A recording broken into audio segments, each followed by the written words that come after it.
My name is Emma Carter, and I'm 28 years old.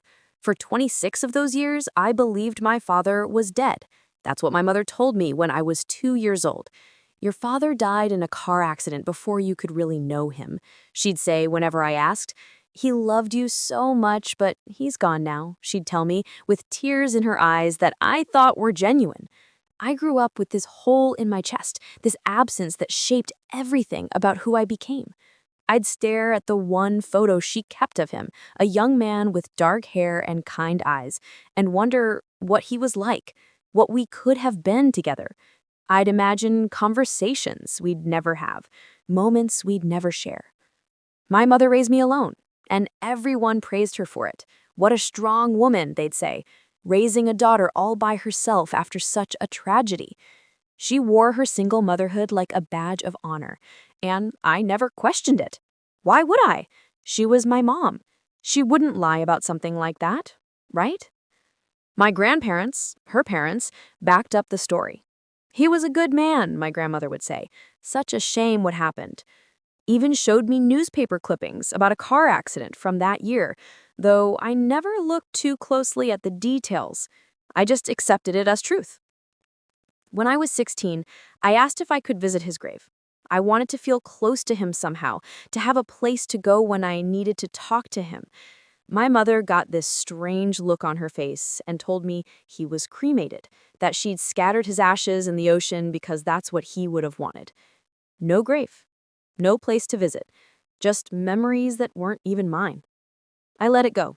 What else could I do? Fast forward to 3 months ago. I'm 28, living in Seattle, working as a graphic designer.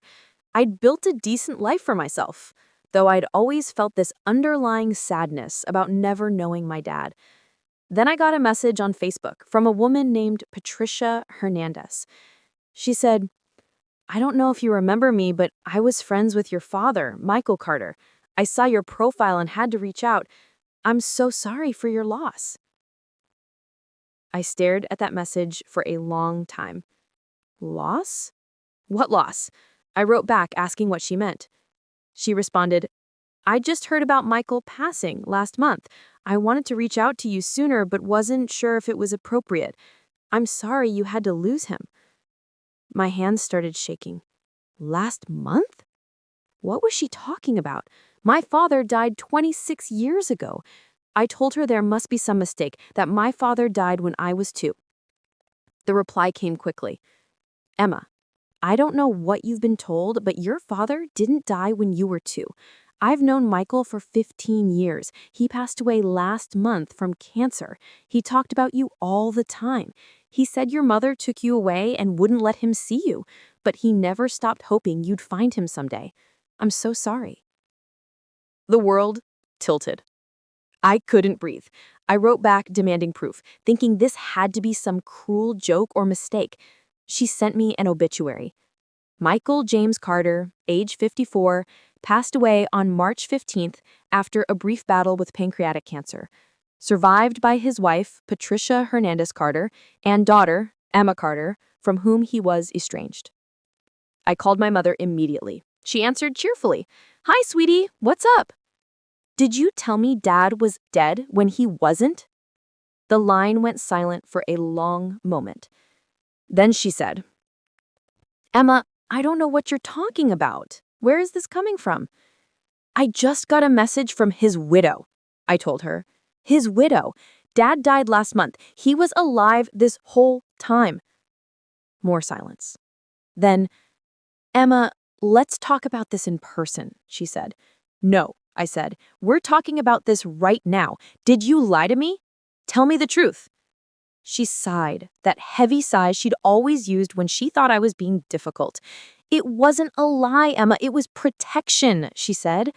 Protection? He's not dead. He just died. He was alive for 26 years, and you told me he was dead. Your father was not a good man, she said, her voice getting harder. He was unstable, unreliable. When we divorced, I made the decision that it would be easier for you if you thought he was gone than wondering why he didn't want you. But he did want me, I shouted. His widow said he talked about me all the time. He wanted to see me. That's not how I remember it, my mother said. Emma, he was violent. He had addiction issues. I was protecting you from a dangerous situation. I felt like I was going to be sick. This couldn't be real. My father, my dead father, who I'd grieved as a child, who I'd imagined as some heroic figure taken too soon, had been alive and wanting me. And I'd never known. I'd never gotten to meet him, never got to hear his voice, never got to tell him I didn't hate him, that I would have wanted to know him. My mother had stolen that from both of us. I called her again. This time, my stepfather Robert answered. Emma, your mother is very upset. She's been crying since you called. She feels terrible about all this. She feels terrible? I said. She lied to me for 26 years. She kept me from my father and then let him die without ever meeting me. I think you need to understand her perspective, Robert said. She did what she thought was best for you at the time. Sometimes parents make difficult choices. Difficult choices? She told me he was dead, Robert. She let me mourn someone who was alive. She let him die alone, thinking his daughter didn't want him when I didn't even know he existed. I think you're being very emotional right now, he said in that condescending tone he'd always used when he thought I was overreacting. Maybe you should take some time to calm down before you say things you'll regret. I'm not the one who should have regrets, I told him and hung up. My mother tried calling me 17 times that day. I didn't answer. She left voicemails. Emma, please, you have to understand, she said in one. I was young and scared, and I made a choice I thought was right. You can't judge me for doing what I thought was best. In another message, she said, your father was not the man you think he was. Patricia is lying to you. She's trying to turn you against me. Check the court records yourself. In yet another, she was crying. You're my daughter, Emma. You're all I have. Please don't do this. Please don't shut me out over something that happened so long ago. I did check the court records. Requested everything from the county courthouse. Divorce decree, custody filings, visitation requests, appeals, all of it. My mother had painted my father as unstable and dangerous, but the record showed a man who showed up when he was supposed to, who paid what he could, who followed every court order. Meanwhile, my mother had moved, blocked contact, made allegations that were never proven. Even the judge's notes mentioned her resistance to co-parenting. Then I found something else, an email account my father had created when I was 16. It was listed in his will, which Patricia helped me access. The email address was Emma's Letters, followed by a string of numbers at Gmail. The password was my birth date. Inside were hundreds of emails, letters he'd written to me over the years, never sent because he didn't have my email address, didn't know if I'd even want to hear from him, but he wrote them anyway. Dear Emma, one from when I was 10 said, today would have been your birthday. I hope you had a good day. I hope someone made you a cake and sang to you. I think about you every day. I wonder what you like, what makes you laugh, what you're learning in school. I hope you're happy. I hope your life is good even if I'm not in it. I love you, always. Dad. There were emails about his sobriety milestones, about meeting Patricia and wishing I could be at their wedding, about hearing through family that I'd graduated high school and how proud he was, about his diagnosis and his regrets. The last email was dated 2 weeks before he died. Emma, he wrote, I don't know if you'll ever read these. Maybe that's not the point. Maybe I just needed to write them so I'd feel like I was talking to you somehow. I'm dying, and I'm not afraid of that. What I'm afraid of is dying without you knowing that I tried, that I wanted you, that every day you weren't in my life was a day I felt incomplete. Your mother made choices I didn't agree with, but I don't want you to hate her. She thought she was protecting you. Maybe she was. I don't know anymore. What I do know is that I love you. I've loved you since the moment you were born. I'll love you until the moment I die, and if there's anything after that, I'll love you then too. I hope your life is beautiful. I hope you're surrounded by people who see how special you are. I hope you never doubt that you were wanted. I'm sorry I couldn't be there. I'm sorry for whatever you were told about me. I'm sorry I'm running out of time. But I'm not sorry you exist. You are the best thing I ever did. Love always, Dad. I sat on my apartment floor and cried until I couldn't breathe. This man had loved me, had wanted me, had spent 26 years hoping I'd find him, and my mother had made sure I never did. I decided then that she needed to face consequences, not just an angry phone call or me cutting her off. Real consequences. I compiled everything. The letters my father had tried to send, the court records showing his attempts at contact, the emails he'd written, Patricia's testimony, the proof that he'd paid child support my mother claimed he never sent, bank statements showing she'd cashed those money orders. I created a document called The Truth About Michael Carter. Then I did something my mother never expected. I posted it publicly. I wrote a long Facebook post detailing everything. How I'd been told my father was dead, how I just discovered he died last month after 26 years of being kept from me, how my mother had lied to me, to the courts, to everyone. I tagged her, I tagged my grandparents, I tagged every family member I could think of. I attached the documents. I made it impossible to ignore. The post went viral in our family and community. Comments flooded in. Some people defended my mother, saying I didn't understand how hard it was for her, how she was just trying to protect me. But others, cousins, family friends, people who had known my father, started sharing their own stories. "Your dad was a good man," one cousin wrote. "I always wondered why you weren't in his life. Your mom told us he didn't want you, but I never believed it. He asked about you every time I saw him." Another family friend commented, "I'm so sorry, Emma. Your father loved you so much. He showed me pictures of you all the time. He never stopped hoping you'd reach out someday." My mother's friends tried to defend her. She was protecting her daughter. One wrote, "Michael had problems. She did what any mother would do." But the evidence was there. The letters, the court records, the emails. People couldn't deny what was in black and white. My mother called me, hysterical. "How could you do this?" she screamed. "How could you humiliate me like this? You've made me look like a monster." "You made yourself look like a monster. I just told the truth." "You're destroying my reputation, everything I've built, all the respect people had for me. You've ruined it." "Good," I said. "You ruined my relationship with my father. You stole 26 years from both of us. Now you get to live with people knowing what you did." My stepfather called next. "Your mother is devastated," he said. "She's talking about moving away because she can't face people in town. She's having panic attacks. You need to take that post down." "No," I told him. "Did you know? Did you know my father was alive?" He hesitated. "Your mother told me he was dangerous, that he had restraining orders, that he was violent." I believed her. She showed me court documents. "So you knew she lied to me and you said nothing." "I was supporting my wife. She was protecting you from someone she believed was a threat." "He wasn't a threat. He was sober, stable, and desperate to know me, and you both kept that from me." I hung up. My grandparents tried a different approach. They invited me to dinner, to talk. I almost didn't go, but curiosity got the better of me. We sat in their formal dining room, the same one where I'd had countless family meals growing up. "Emma," my grandmother started gently, "we understand you're upset, and you have a right to be.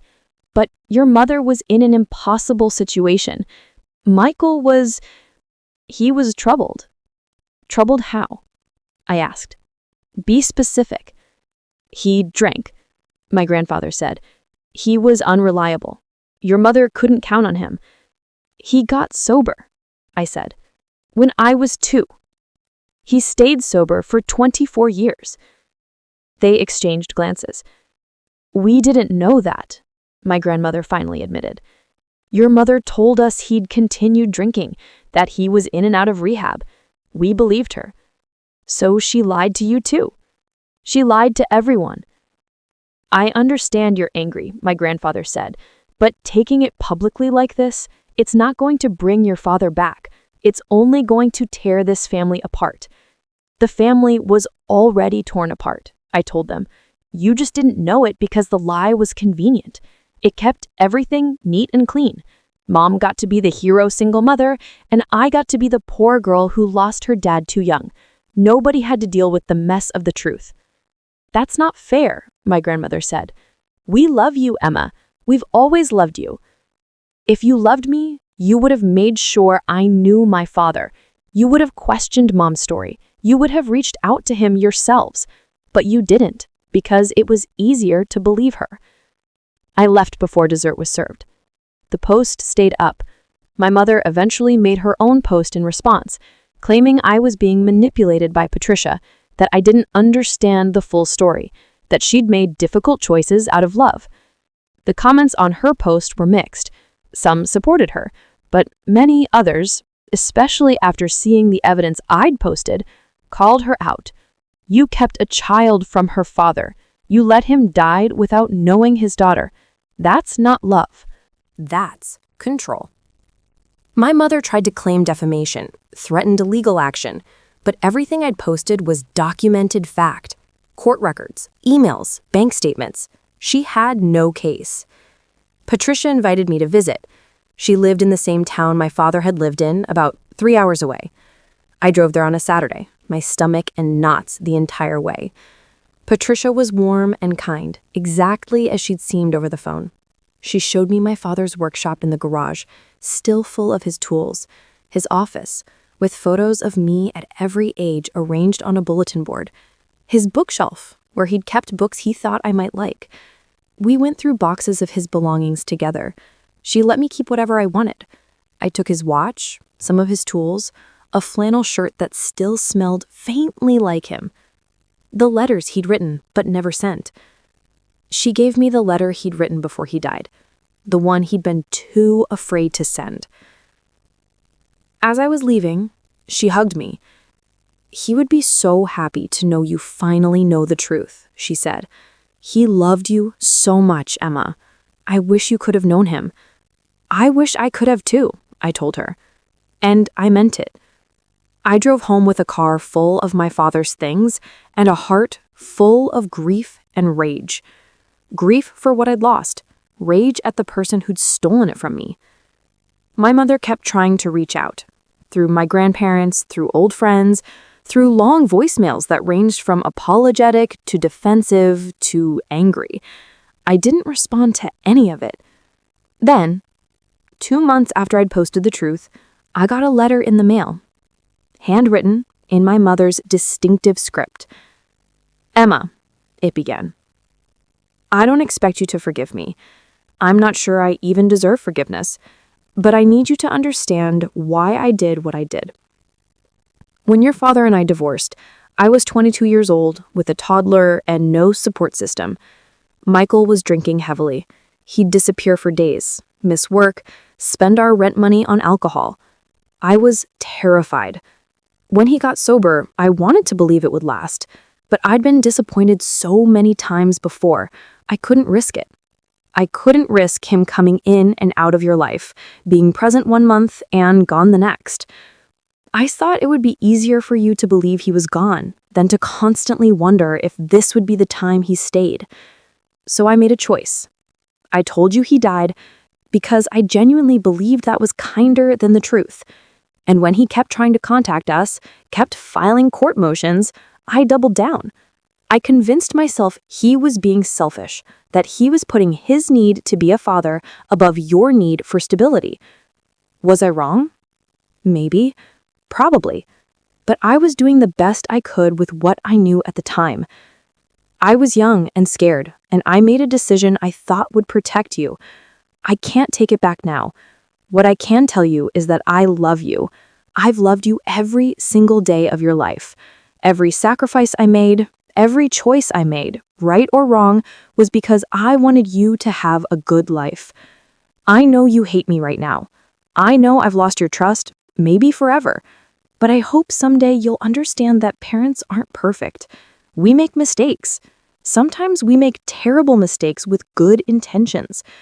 I'm sorry I kept your father from you. I'm sorry he died without you knowing him. I'm sorry for the pain I've caused. I love you. Mom. I read that letter 3 times. Part of me wanted to crumple it up, to throw it away like she'd thrown away my father's letters. But another part of me, a small, tired part, recognized something true in what she'd written. She had been scared. She had been trying to protect me in her own misguided way. That didn't make it okay. That didn't excuse 26 years of lying. But it was the first time she'd acknowledged the weight of what she'd done, without making excuses or blaming someone else. I didn't respond to the letter. I wasn't ready for that. What I did instead was write my own letter, not to my mother, but to my father. I sat at my kitchen table with a pen and paper and wrote everything I'd never gotten to say. How I wished I'd known him, how I would have loved him, drinking problem and all, because kids don't stop loving their parents just because they're flawed. How I was sorry he died thinking I didn't want him. How I was angry at my mother, but also angry at a system that made it so easy for her to cut him out. How I wished things had been different. I took that letter to Patricia, and she showed me where his ashes were scattered, a small park by a lake where he used to go to think. I read the letter out loud there, just in case some part of him could hear. Then I folded it carefully and buried it under a tree.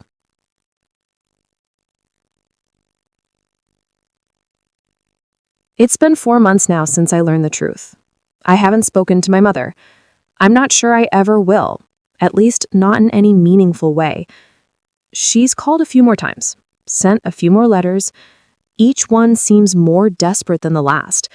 My grandparents keep trying to mediate, telling me that family is important, that I need to forgive. But I'm not interested in forgiveness right now. Maybe someday, but not today. What I'm interested in is building something new. I've connected with Patricia, and we've become friends. She tells me stories about my father, what he was like, what made him laugh, how proud he was of staying sober. It's not the same as knowing him, but it's something. I've also started going to therapy to work through the grief and anger. My therapist says what I'm experiencing is complicated grief, mourning someone I never knew I'd lost. She's right. It is complicated. Some days I'm angry. Some days I'm just sad. Some days I'm both at once. My mother posted recently that she's moving, leaving town, starting fresh somewhere new. I'm sure she'll tell people in her new city some version of the story that makes her the victim. That's what she does. But I know the truth now, and so does everyone who matters. I have my father's watch on my wrist right now. It's too big, but I wear it anyway. Sometimes I look at it and wonder what my life would have been like if I'd known him, if we'd had movie nights, or if he'd taught me how to use his tools, or if I'd had someone else in my corner growing up. But I can't change the past. All I can do is honor his memory by living honestly, by refusing to accept convenient lies, by being the kind of person who tells the truth even when it's hard. My mother stole 26 years from me and my father. She stole the chance for us to know each other, to love each other, to be a family. That's time I'll never get back. But what she couldn't steal, what she'll never be able to touch, is this. I know now that I was wanted, that my father loved me, that he tried, and that even though I never met him, he was proud of me. That's mine. She can't take that away. My name is Emma Carter, and I'm the daughter of Michael Carter, a man who loved me, who fought for me, who died hoping I'd someday know the truth. I know it now, Dad. I know it now.